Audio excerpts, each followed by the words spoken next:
Sword Brothers by Giles Kristian.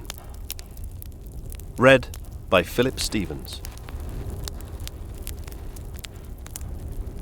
In the storm of swords, when the Valkyries fly, when the blood tide flows and the chosen die, and the shield din rolls across the sky, and corpses in the wound sea lie, when the wolves come to feast and the crows rasp with glee, will you be my brother?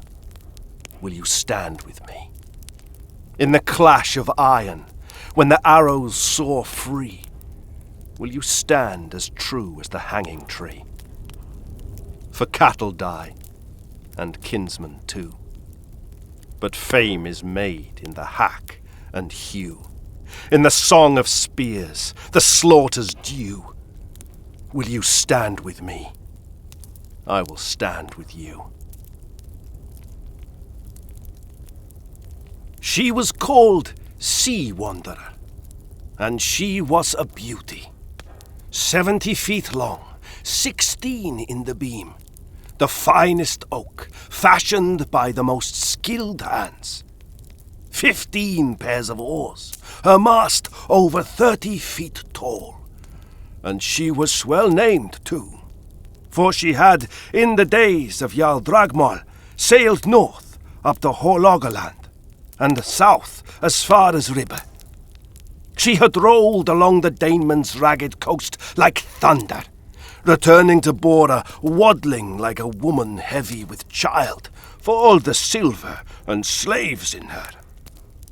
Now she wanders the swaying reed beds of Ran's kingdom with the drowned, though that is a story for another day. We were sweating at the oars, had them beating like eagle's wings across the fjord.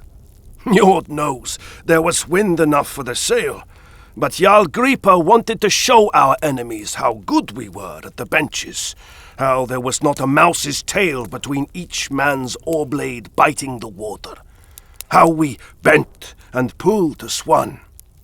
And nor did we mind, for a warrior would sooner be busy before a fight than sitting there watching the coast, his belly writhing like a serpent, wondering if the Norns were readying their shears to cut his life's thread. We were singing, badly and loud, some old tune about a flaxen-haired beauty with breasts like cream in the pail, a song we had not the stones to sing back home in earshot of our wives, and we knew our voices carried across the water. All to the good, because maybe Jarl Oddbjorn and his headmen would hear us and know we cared nothing for stealth this day. Stealth? Ha! We were no fox creeping to the henhouse.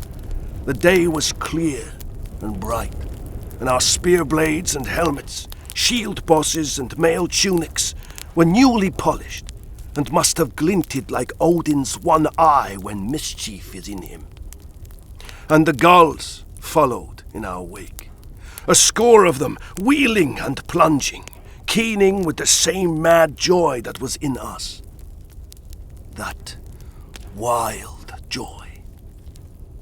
Sea Wanderer was newly caulked, her timbers and ropes sticky with pine tar and sweet-smelling, her sheer strake painted red and yellow up to the soaring arches of stern and prow, where her beast tail curled and her head snarled at the approaching shore. Our shields were mounted in the rack. The sun shone above, so that the fjord glistened in the dawn like molten bronze, and our oar blades bit with such ravenous hunger that the water frothed white before the bow. It was a golden day, a Freya day, and we were going to make a slaughter. "Are they pouring the mead in welcome?" Randa called to Sigurd at the tiller. For we all had our backs to the shore, but for our steersman and Gripr himself, who stood at the prow, watching for hidden rocks, lest we rip open Sea Wanderer's belly and die drowning with our enemies' laughter in our ears. "Not just mead!" Sigurd cried back, stretching his neck to better see what awaited us. "I think I see tables and benches on the shingle. They're waving their horns, for they mean to welcome us with a rare feast." "I smell that swine roasting," Havalda called, leaning back in the stroke, the sweat gleaming on his brow and dripping from his beard. "All I can smell is sheerack and mackerel, and it had best not be Jarl Oddbjorn's bedthralls." Rowthy nodded, hawking up a green gobbet and spitting it into the greasy, brine-slick thwarts. We laughed at that, though in truth too loudly for it to be wholly honest. We knew what we were going to, and it was no feast. Well, a feast for the crows, perhaps. "A little further!" Gripr shouted from the prow. "Put your backs into it, you lazy wretches! The stroke is getting feeble. Your mothers could row faster. Don't you shame me in front of these horse-uns!" We grimaced and bent to the oars, though we knew our stroke had not faltered since we had rounded the tip of Skumroy, with its thrashing surf, and came under the gaze of any Skjervik folk who might be looking out across the fjord. We sweated and pulled, the muscles in our arms and backs bunching and swollen, my forearms aching, because I have always gripped the oar a little too tightly. And we pulled Sea Wanderer through the water, driving her on to whatever the Norns had spun for us. 10 strokes more! Jarl Gripr called. I looked over my shoulder and saw him at the prow, his mail iron grim in the shade of a new cloak of vivid blue that must have had him sweating on such a day, even though he was not rowing as we were. That fine cloak was fastened with a silver brooch that flashed the sun into my eye, so that I had to blink and look away. 6 more! He called out. No singing now, no laughing. We all knew what we were going to. I looked across at Rowthy and saw that he was already lost to us. His eyes were no longer his own, and spittle foamed at his lips and hung in his beard. I could hear the low growl rumbling in his chest as he rowed. "On my word!" Gripr yelled. We worked the oars as well as we ever had, as though the gods themselves were watching. And perhaps they were. Reach, bite, drive, finish. "For Odin!" Steinarr roared. "For Odin!" we bellowed as one in reply. Reach, bite, drive, finish. I summoned my father's face and thought of his father and all those of my line now feasting in Valhall, waiting for me. Drive, finish. "Now!" called Gripr. I and half the crew pulled in our oars, stacked them in the oar tree, put on our helmets, fetched up spears and axes, and stood looking at the shore, while the remaining warriors made the last big strokes needed to drive Sea Wanderer up the shingle. I saw the men of Skjervik then, waiting for us in their shield wall above the tide line. No more than a score of them. Jarl Oddbjorn himself at their center, his mail glinting in the noon sun, his eyes unseen in the shadow of his burnished helmet. They stood there well enough, those men, though they must have seen their deaths coming on that flood tide. And now, Steinarr, in all his war glory, his own brynja polished to a lustrous sheen, his crow-black hair spilling from his fine helmet, and his long axe gripped by its throat, strode the length of the ship to take his place of honor at the prow. Men gnawed words of blood as he passed them, gave him the respect he was owed. Steinarr, our greatest warrior, and Jarl Gripr's prowman, the one to strike fear into our enemies' bellies, the first into the fight, the first to reap men's lives. Even Gripr took some paces back to make way for him, the two exchanging wolves' grins as Steinarr stepped up at the bow so that the Skjervik men could see him well, and placed a hand against the prow beast as though invoking its fierce spirit. I saw Ormgeir put his Thor's hammer to his lips and whisper something. I saw Svati say something to his spear blade, perhaps some promise that it would soon drink its fill. Saw Halgeir make a fist and strike his helmet 3 times, as he always did before a fight. And his brother, Havaldr, muttering to Tyr the most brave, whilst pulling a comb through his long beard, like a man going to a mead hall full of beauties rather than a battle. I felt the strange tremble then, in the big muscles of my legs and in my belly, a feeling of moths beating their wings in my flesh, and I knew it for what it was. A little fear, but mostly the battle spirit seeping through me, building like water to the boil, the beginnings of the blood madness. The last rowers shipped their oars and grabbed their war gear as I gripped the shearstrake and Sea Wanderer made landfall, grinding up the shingle and lurching to a stop. And I saw Jarl Oddbjorn's shield wall open up and a warrior step forward, his bare chest cross-hatched with old scars, his hair and beard matted and dirty, and his eyes wild like Rauthi's. No mail, helmet, or shield, just a pair of short axes, and not an ounce of fear. Not an ounce of anything in that thought cage of his, judging by the way he turned his face up and howled at the midday sky. Then he lowered his head and seemed to fasten his eyes to Steinarr for 3 heartbeats before breaking into a loping run. Steinarr did not wait another moment, but swung himself over Sea Wanderer's side, landing on the shingle with a grunt for the weight of his war gear, his long axe gripped across his body. I and 6 others already had hands on the shearstrake, ready to leap over the side behind Steinarr, but Gripr raised a fist. "Wait," he said. So I straightened and watched the berserker running at Steinarr like a feral beast.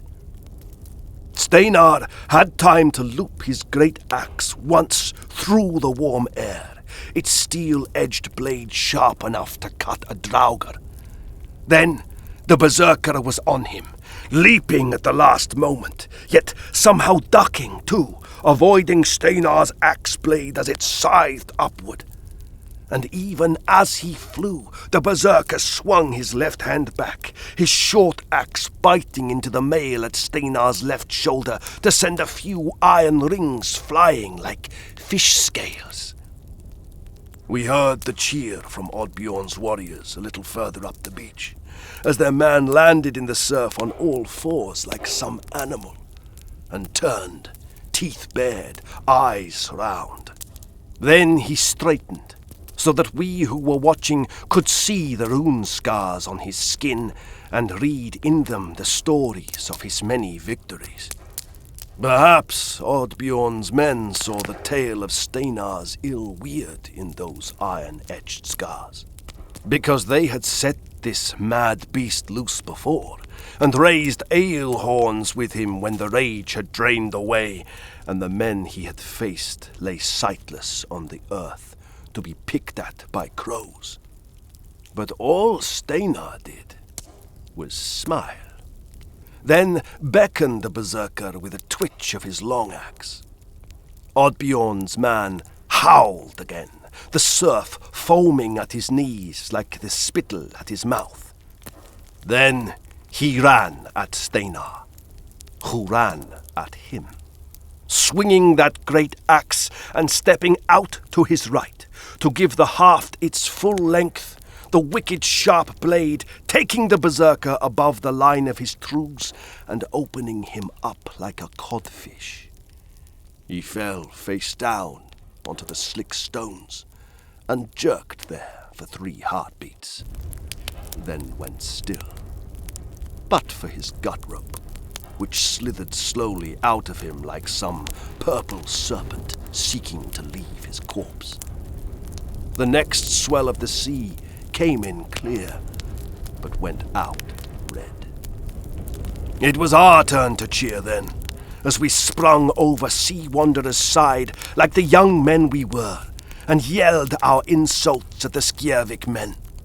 Normally, we would have made the Skjaldborg, and trudged up the strand, shoulder to shoulder, shield rims overlapping, beating the lime wood with sword hilts or spear staves. But we had just seen our prowman near cut a man in half, and we knew that that was one for the skulls. It had on us the effect of strong ale, for instead of building the rampart of shields, we ran.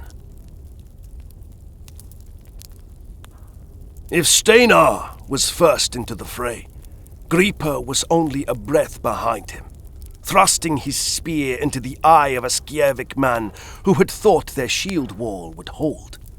But it could not, because Steinarr had brought his long axe down to cleave a shield with such force that the man behind it buckled and fell on his arse, and I swung my own smiting axe to break another shield, taking an arm with it, widening that breach and spelling Jarl Oddbjorn's doom. For into that breach went Rowthy Crowfever, screeching like a fox caught in a trap, hacking with his short axe and slashing with his sax. After Skjervik, Ulfkettel said he had not seen men shit their truce like those shield wall men since he was a boy, and he had found a wasp nest in the woodpile. Carefully, little Ulfkettel had removed the nest, carried it to the smokehouse where his mother's new husband and his friends were hanging meat, opened the door, and thrown the buzzing thing inside before barring the door behind him. Back in Border, we had laughed at Ulfkettel's story, but there was no laughing in Skjervik as Rowthy frenzied, slicing and stabbing any flesh within reach, so that the rest of us kept our distance, killing our own enemies where we could. A big warrior with a beard like an eagle's nest, and a nose at least one warrior had flattened for him in skirmishes past, grabbed the haft of my long axe and began wrenching it from my grasp. I stepped in to shorten the distance between us, and smashed my helmet into his nose. It seemed the man had not learned that lesson well enough. Yet still he held on, blood gushing over his snarling mouth into that fucked beard of his. He was strong as Thor, I'll give him that, and I knew my axe would be his axe soon enough. But I was not about to be butchered with my own blade, and so I suddenly let go.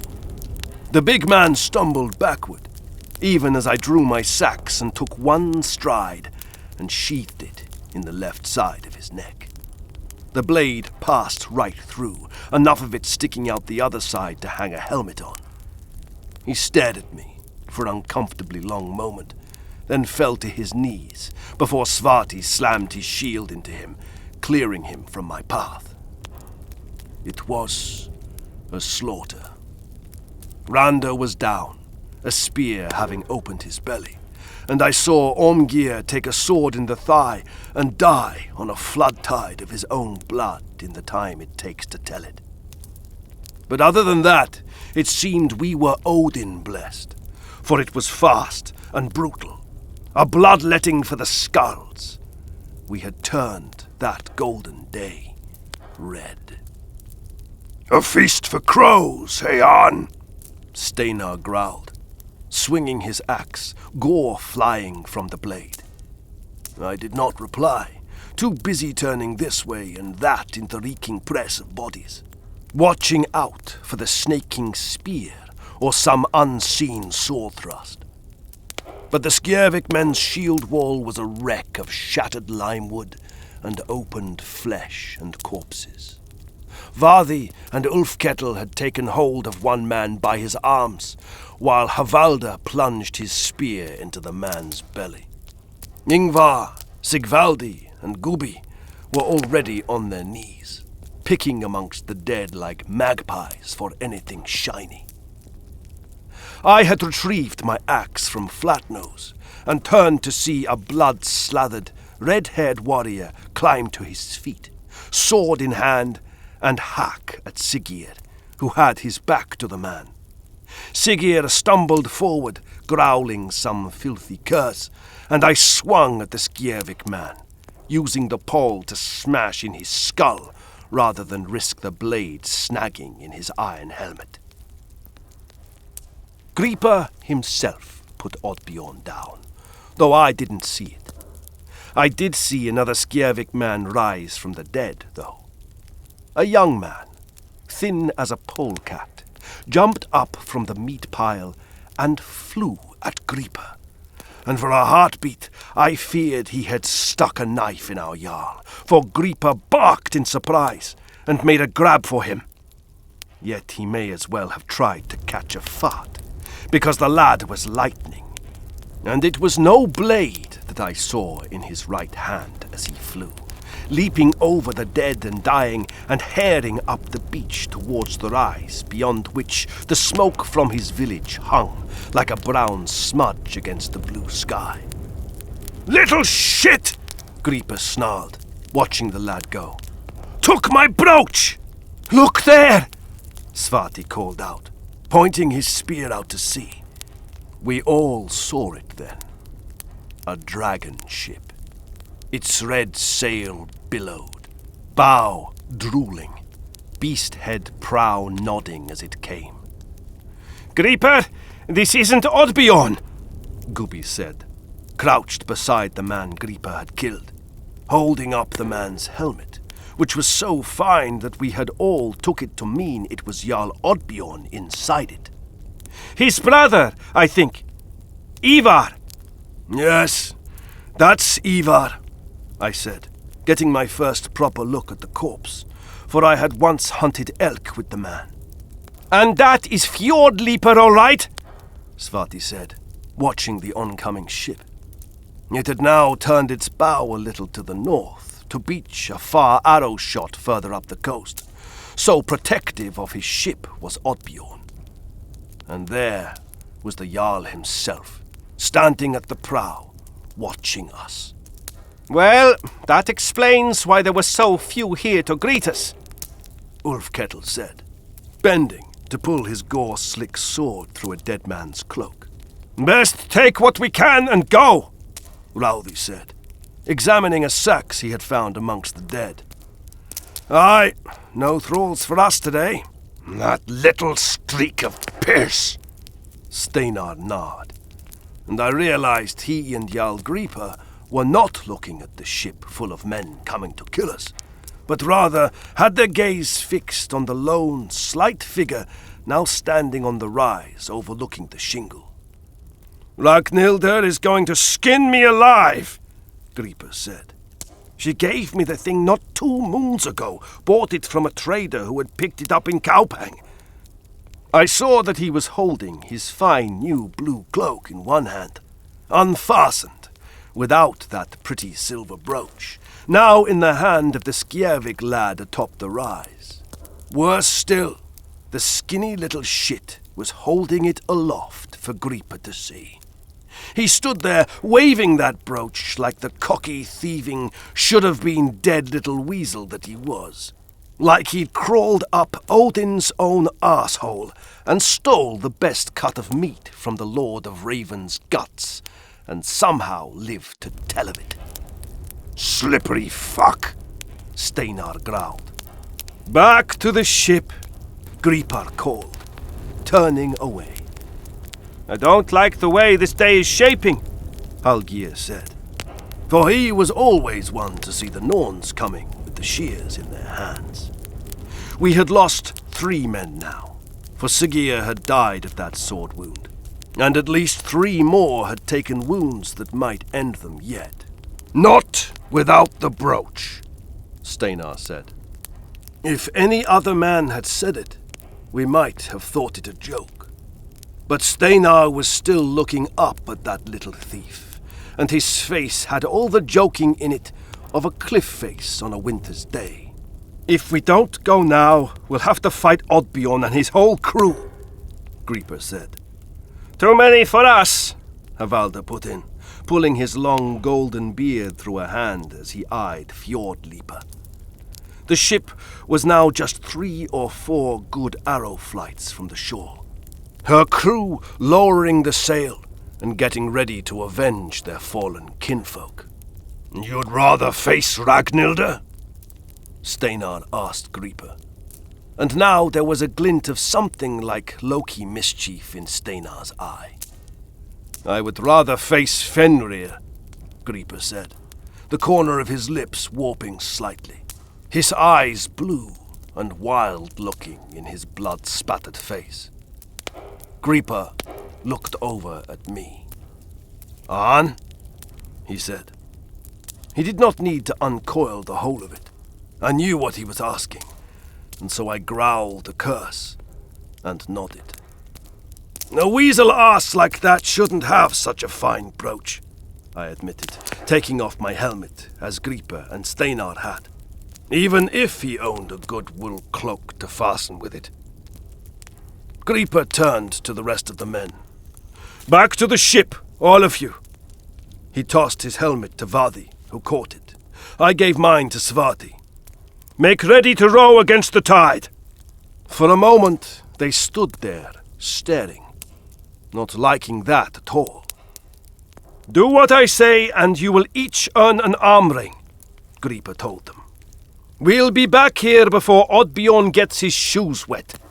There were some grumbles at that, but they would do what their Jarl told them, and not a man amongst them would forget the promise of the arm ring. If Gripr didn't get himself killed, that was. Steinarr grinned at me, and I cursed again and hefted my axe. Then we ran. I don't think the skinny thief believed his eyes, for he stood there a long moment, watching us, no longer waving Gripr's brooch like some spoils robbed from Fafnir's own hoard, but watching the 3 men in war gear loping up the beach toward him, even as his Jarl and a shipload of warriors were but a hero's spear throw from the shore further up the coast. It was a warm day, as I have said, and I was glad I had left my helmet. Still, no man likes to run in a brynja, and I was puffing like the forge bellows, my mouth dry as Draugr's piss by the time we crested that rise and looked upon Skjevik and Jarl Oddbjorn's longhole. There he is, Steinarr said, breathing hard and pointing over towards a grain barn. I caught a glimpse of the thief as he slipped inside, no doubt thinking he had vanished before we had come over the rise. There was no sign of any other Skjevik folk. Black smoke curled up from the forge and from the longhouse itself, but Oddbjorn's people had taken their silver and run for the woods, as Oddbjorn's brother, Ivar, had led what warriors he had out to meet us. In truth, I did not think we could get to that barn, find the lad, take back the brooch, and then return safely to Sea Wanderer before Jarl Oddbjorn reached us. I was a little older than Gripr, who was a little older than Steinarr, and I had rowed and fought already that day, and now I had run up a hill in mail. And yet, it was a fine brooch that Ragnhilde had gifted our Jarl, a ring which some skilled silversmith had crafted to resemble the Midgard serpent Jormungand, eternally biting at its own tail. Its pin long and slender and sharp as a woman's tongue. And like fools, we were still young enough to believe it would be a long time yet before we tasted the Allfather's golden mead. Shame to come all this way and not take something of Oddbjorn's, Gripr said, his eyes roving across the meadow to take in the long hall as we ran towards the barn. It was larger than Gripr's, that hall, but I didn't say it. We'll come back for his high seat and mead benches before summer's end, I said. I meant it as a joke, but I knew Gripr thought it a fine idea. We passed a pig pen and scattered a handful of hens, then slowed and looked to our wits lest we find ourselves facing any Skjevik folk brandishing hammers, chisels, pliers, or piss-pots. But it was as we had thought. The place was empty, but for the animals and one old greybeard who sat on a stool beside his workbench in the sunshine, squinting at us. Too old to run with the rest, perhaps, or else the old man had nothing left to fear in this life. I nodded to him in greeting, and he nodded back. Then Gripr and I approached the barn, while Steinarr skirted the outside to look for another way in. Gripr was about to open the barn door when I took hold of his shoulder. If you get run through by some thieving string of dog vomit with a sharp stick, I don't have the silver to find a skald good enough to weave a hero saga of it. He nodded. I went first. Any stealth we might have had was shat on by the creaking hinges, so I squared my shoulders in the gloom of that place and lifted the long axe, pointing it at the dark piles of straw and grain, tools and barrels. There was no sign of the lad. "Give us the brooch, lad," I said to the shadows. "Do it now, or we'll bar the door and set fire to these nice dry timbers," Gripr beside me said. Something skittered across the ground nearby. Just a rat. Nothing else stirred. Perhaps the lad had seen his Jarl's ship returning and thought he could wait us out. If so, he had more clever in him than I would have said from the look of him. "If I have to ask again, I'll take your hands back to Bora to feed my favorite pig," I said, "leaving you to wipe your ass with weeping stumps the rest of your days." Still nothing. "We're running out of time," I growled under my breath. Gripr cursed. Then I had an idea. Suddenly I took a step forward. "There you are!" I bellowed, though of course I had no clue where he was. He shot out from behind some barrels and fled toward the back of the barn. He pulled open a small door and was gone, so we plunged after him. And I blinked in the sudden sunlight, seeing the slick-as-troll snot little shit squirming against Steinarr's Gleipnir-like grasp. Steinarr had already relieved him of the brooch, which he tossed to Gripr, who caught it, grinning. Then Steinarr drew his sacks. "Keep still, or this will take longer," he told the lad. "Let him go, Steinarr," Gripr said. "The lad survived that slaughter down there, so I'm thinking it's not his weird to die this day." Steinarr shrugged, then flung the lad aside like a gnawed bone, which was when we heard yelling and the rhythmic thunder of iron against shields. My heart was hammering, and I was soaked through with eye-stinging sweat when we came again to the high ground overlooking the shingled beach. There was Sea Wanderer, back in the surf now, though half her crew were standing on the beach with ropes, keeping her bow to the shore while the stone anchor held her stern in place against the currents. The other half were at the benches, oars ready to drive her out, their eyes no doubt searching the high ground for us. Their shouts carried to us, on the same breeze that brought the shield thunder from Oddbjorn's men, who were striding down the strand in a loose shield wall, working themselves up for the blood fray. "This is going to be close as arse cheeks," I said, looking at the ground we would have to cross before Jarl Oddbjorn's warband cut us off from Sea Wanderer. Gripr, though, somehow found the time to close his eyes and turn his face up to the sky. He breathed in deeply. Crimson glistened on his cheeks and beard. "Feel that?" he said. "The change in the breeze." I felt nothing but the fear of my flesh being sliced, my bones hacked, my guts spilled. "That gust is the Valkyries swooping near," Gripr went on. "They come to choose the slain." "Then let them choose someone else," I said, looking to Steinarr for his agreement, though he was just glaring at Jarl Oddbjorn's men as though already composing his own saga tale. "So, what are you waiting for, Arn?" Gripr asked, and with that, he broke into a run.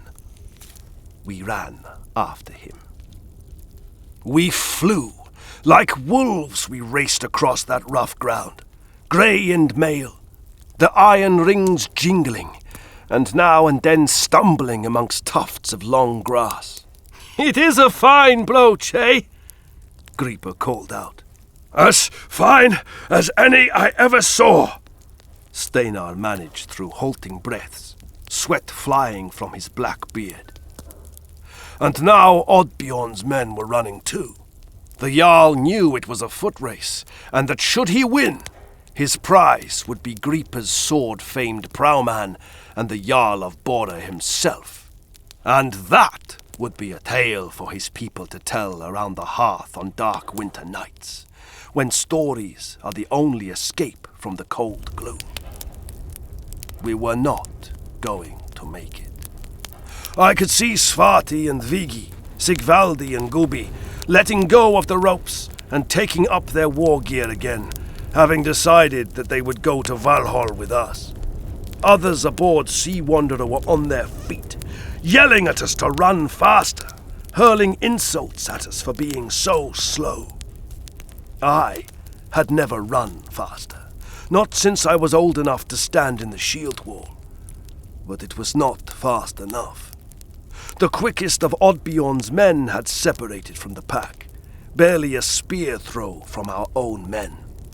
Others were slanting across the rising ground to block us, knowing they would get to us before we could get to Svati and the rest.